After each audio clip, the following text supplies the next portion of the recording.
یعنی وہ دنیا بھر سے لوٹا ہوا پیسہ آپ سوئس لے کے چلے جائیں، وہ لوگ بڑی آسانی سے آپ کا اکاؤنٹ کھول دیتے ہیں اور یہ پیسہ آپ وہاں رکھ سکتے ہیں، اور وہ اس کے کوائف بھی نہیں دیتے کسی ملک کو۔ یعنی اندازہ کیجئے، یہ وہ ملک ہے جو ریڈ کراس کا مالک ہے، جو دنیا میں انسانیت کے لیے کام کرتا ہے، انسانیت کا اخلاقیات کا پرچار کرتا ہے، لیکن اصل میں ان کا اصل چہرہ جو ہے وہ دیکھیے وہ کیا ہے، لوٹا ہوا مال اپنے ملک میں رکھنا اور پھر دنیا کے امیر ترین ممالک میں خود کو شامل کرنا۔ یہ گورے کی پرانی پالیسی ہے۔ خیر، حسن نواز جو دیوالیہ ہوئے ہیں، میں پھر دہرا رہا ہوں اس بات کو کہ وہ پیسہ کہاں گیا۔ وہ پیسہ مبینہ طور پر منتقل ہوا جنیوا میں، اس کے بعد یہ دانستہ طور پر یہ کمپنی بینک کرپٹ کر دی گئی۔ اب یہ کسی نئے نام سے پھر کمپنی بنے گی، یہ پھر وہاں سے لون لیں گے جو کہ کروڑوں میں ہوگا، پاؤنڈز میں ہوگا، اور یہ پھر ایک نئی کمپنی دیوالیہ ہوگی، پھر یہ پیسہ منتقل ہو جائے گا۔ ان لوگوں کا یہی دھندا ہے، اسی لیے میں کہتا ہوں کہ یہ لوگ خاندانی لوگ نہیں ہیں، یہ بازاری لوگ ہیں۔ احتجاج کی تاریخ جیسے جیسے نزدیک آ رہی ہے، مین سٹریم میڈیا میں، اخبارات میں اور پی ٹی وی پر بالخصوص وہ جو بھاری تنخواہوں پر نئے بھونکویے اور چیخویے رکھے ہیں، ان کی چیخیں آسمانوں پر ہیں۔ میں مجبور ہوں یہ مثال دینے کے لیے، میں نے پہلے بھی شاید ایک بار اس کا اظہار کیا تھا کہ گئے وقتوں میں عیاش بادشاہ اپنی جنسی تسکین کے لیے اپنے حجرہ عروسی میں کچھ چیخویوں کو بھرتی کیا کرتے تھے، ان میں عورتیں بھی ہوتی تھیں اور مرد بھی ہوتے تھے۔ یہ بیڈ کے نیچے چھپ کے یا پردوں کے پیچھے چھپ کے یہ مخصوص آوازیں نکالا کرتے تھے، جس سے عیاش بادشاہ کی جنسی تسکین کو بڑھاوا ملتا تھا اور وہ اس سے لطف اندوز ہوتا تھا۔ اور آج کے سیاسی بادشاہ بھی یہی کام کر رہے ہیں، یہ صحافتی چیخویے رکھتے ہیں جو ان کی سیاسی تسکین کے لیے، وہ ان کے لیے بھونکتے بھی ہیں، چیختے بھی ہیں اور مخصوص آوازیں بھی نکالتے ہیں، جس سے یہ سیاستدان لطف اندوز ہوتے ہیں۔ وہ علی زئی نے بڑا اچھا نام رکھا ہے بینش سلیم کا، بینو پمبیری۔ وہ بینو پمبیری ایسی ایسی بکواس کرتی ہے، میں معذرت چاہتا ہوں اس بات کے لیے عوام سے، بینش سے نہیں، اس لیے کہ میں نے بار بار میں اس بات کا اظہار کرتا ہوں کہ صحافت میں، سیاست میں اور جنگ میں جنڈر نہیں ہوتا، لہٰذا جس طرح کی بکواس آپ فرمائیں گے بیٹھ کے، اسی طرح کا جواب آپ کو ملے گا۔ بینش کو بہت پرابلم ہے اس بات کی کہ یہ سب کچھ کیا ہو رہا ہے، اور یہ 24 تاریخ کی کال آ گئی ہے اور یوں ہو رہا ہے، اور یہ اتنی بےہودہ زبان استعمال کرتی ہے یہ خاتون کہ پھر جب ان کے کامنٹس نیچے آتے ہیں تو پھر یہ لوگ چیختے ہیں کہ دیکھیں جی یہ لوگ بدتمیز ہیں اور یہ عورتوں کی بے حرمتی کرتے ہیں۔ وہ بھی عورتیں ہیں جن کو گھروں سے گھسیٹ کر، جن کے بال نوچے جاتے ہیں، گریبان پکڑے جاتے ہیں، ان کی بھی بے حرمتی ہوتی ہے، اس پر کبھی بات نہیں کرتے۔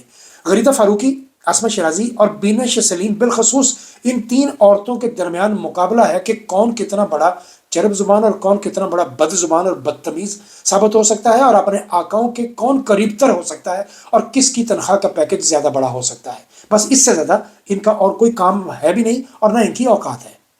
اور آخر میں، اگر اسلام میں انسانی گوشت حلال ہوتا تو بھی طاہر اشرفی حرام ہوتا، اس لیے کہ یہ بدقماش آدمی، یہ عالم دین، سو کالڈ عالم دین کا لبادہ اڑے ہوئے، اور یہ جو جبہ پہنتا ہے، پتہ نہیں اس کو کس مدرسے نے یا کس تدریس کے بعد، تعلیم کے بعد اس کو یہ ملا ہے، میری سمجھ سے باہر ہے۔ کون پہناتا ہے ان لوگوں کو یہ جبے؟ نہ ان کی کوئی حیثیت اوقات ہے یار، نہ ان کا کوئی اتنا علم ہے، نہ نالج ہے۔ اب عرب میں رہ کر وہاں کی زبان سیکھ لینا، عربی بول لینا، اس کا مطلب یہ تھوڑی ہے۔ اب انگریزی بولنے کا مطلب یہ تھوڑی ہوتا ہے کہ آپ تعلیم یافتہ ہے۔ انگریزی تو ایک زبان ہے۔ وہ برطانیہ میں بے شمار لوگ ہیں جو کبھی اسکول بھی نہیں گئے لیکن انگریزی بہترین بولتے ہیں، اس لیے کہ ان کی مادری زبان ہے۔ اس کا یہ مطلب تھوڑی ہے کہ وہ تعلیم یافتہ ہے۔ اسی طرح یہ بھی تعلیم یافتہ لوگ نہیں ہیں، یہ سہارا لیتے ہیں، رٹے رٹائے لوگ ہیں، مدرسوں سے پہ جو رٹا لگایا جاتا ہے اسی کا یہ لوگ فائدہ اٹھاتے ہیں۔ طاہر اشرفی، سعودیہ میں ہونے والی جو اس وقت جو کچھ ہو رہا ہے سعودیہ میں، اور جو دین فروشی ہو رہی ہے، اور یہ بھی دین فروش ملا ہے، جو سعودیہ میں ہو رہا ہے، جس طرح خانہ کعبہ کے ماڈل کو لیزر کے ذریعے بنا کے اس کے ارد گرد برہنہ ماڈلیں گھوم رہی ہیں، اور جس طرح جینیفر لوپز کا ایک نیم اوریاں سا کنسرٹ وہاں کرایا جا رہا ہے، اور اس مقدس زمین کو جس کا نام کبھی حجاز ہوا کرتا تھا، اور گوروں کی بٹوارے کے بعد آل سعود کو جب یہ خطہ سونپا گیا تو اس کا نام سعودی عربیہ رکھ دیا گیا، حالانکہ اس کا نام تبدیل ہونا ہی نہیں چاہیے تھا۔ میرے نبی کریم کے دور سے اس کا نام حجاز تھا، اس کو حجاز ہی رہنا چاہیے تھا، یثرب کو یثرب ہی رہنا چاہیے تھا۔ تو کیا خوبصورت نام تھے، لیکن آپ دیکھیے کہ یہ کتنے بدبخت لوگ ہیں۔ اور یہ طاہر اشرفی سعودیہ کے اس بدکماشی پر مبنی اور اس میں کیا کہوں، اس خرافات پر، یہ ان کے حق میں بیان دینا شروع کر دیا اس نے۔ یعنی طاہر اشرفی ان کے حق میں کھڑا ہو گیا ہے کہ سعودیہ جو کر رہا ہے ٹھیک کر رہا ہے۔ روشن خیالی کا مطلب بے حیائی نہیں ہوتا۔ روشن خیالی میں ایک اور، میں کسی صاحب کا کلپ دیکھ رہا تھا، پتہ نہیں وہ صاحب بھی کو بازاری آدمی لگتے تھے، کہنے لگے کہ جی اگر سعودیہ روشن خیالی میں آگے بڑھ رہا ہے تو کسی کو اس بات کی کیا تکلیف ہے۔ سعودیہ کا حق ہے کہ وہ آگے بڑھے اس سرزمین پر جہاں انسان نظر جھکا کے جاتا ہے، اور کوشش ہونی چاہیے کہ ننگے پاؤں جایا جائے، وہاں پر یہ لوگ اب برہنہ عورتوں کو نچا کر یہ سمجھیں گے کہ ان کی تعظیم بھی کی جائے، ان کی عزت بھی کی جائے اور ان کو آقا بھی مانا جائے، تو یہ تو ممکن نہیں ہے۔ طاہر اشرفی وہ آدمی ہے کہ جس کا اگر خون کا سیمپل لیا جائے تو میرا خیال ہے مبینہ طور پر 85% اس میں الکوہول کی مقدار نکلے گی۔